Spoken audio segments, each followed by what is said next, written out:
Quelle était la chose qui revenait souvent dans la prédication des prophètes? C'était connaître le Seigneur.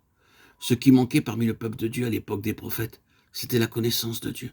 Nombreux étaient ceux qui suivaient le Seigneur à cause de tout ce qu'il pouvait faire pour eux, mais pas à cause du Seigneur lui-même, car c'est là un autre domaine.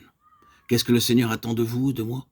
Veut-il en premier lieu que nous fassions des choses? La pensée commune que nous avons aujourd'hui à l'égard de Dieu, c'est souvent l'association de choses qui sont faites pour lui, l'œuvre pour laquelle nous sommes engagés, et ainsi de suite.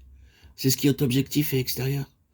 Mais le Seigneur n'est pas premièrement préoccupé par la quantité de choses que nous pouvons faire pour lui.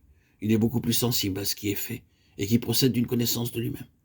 Dans n'importe quel domaine de l'œuvre chrétienne, nous pouvons faire des choses pour le Seigneur comme nous pourrions le faire pour d'autres domaines de ce monde, mais tout cela ne procède pas des profondeurs de la connaissance que vous avez de Dieu. Le Seigneur désire par-dessus toute autre chose que nous le connaissions lui, que le sage ne se glorifie pas de sa sagesse, que le fort ne se glorifie pas de sa force, que le riche ne se glorifie pas de sa richesse, mais que celui qui veut se glorifie d'avoir de l'intelligence et de me connaître. Jérémie 9, 23, 24. Cela n'explique-t-il pas le principe de la croix qui nous est appliqué? Le Seigneur ne nous donne pas satisfaction et n'assouvit pas nos désirs. Bien souvent, et de plusieurs manières, il semble nous dire encore et toujours non, car nous sommes insatiables et souvent, en étant contrariés, nous sommes vite disposés à tout laisser tomber et à remettre en cause même notre communion avec le Seigneur. Cependant, que faut-il et que fait-il sans cesse par ses oppositions, ses refus, ses retards? Il approfondit notre connaissance de lui-même. Ce qui importe pour le Seigneur, avant tout le reste, ce n'est pas que nous fassions des choses dans l'œuvre chrétienne, que cela ne vous arrête pas pour autant dans votre service pour le Seigneur à défaut d'autres lumières, mais c'est que nous soyons de ceux qui connaissent le Seigneur. Les opportunités pour le servir jailliront de la connaissance que nous aurons de sa personne.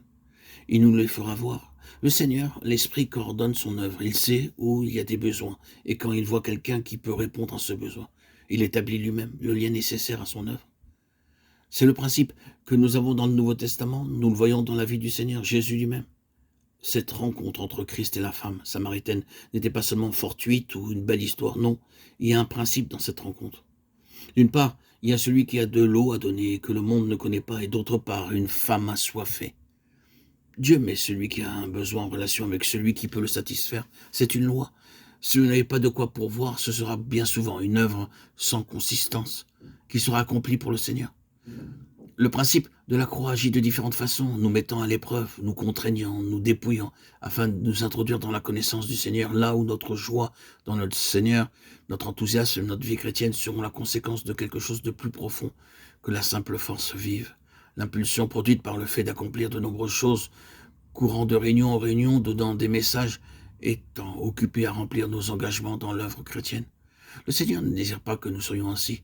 Je ne dis pas que vous ne serez jamais absorbés et que vous n'aurez pas de nombreuses occupations, mais la méthode du Seigneur pour faire de nous des serviteurs utiles consiste à nous discipliner jusqu'à ce que nous le connaissions.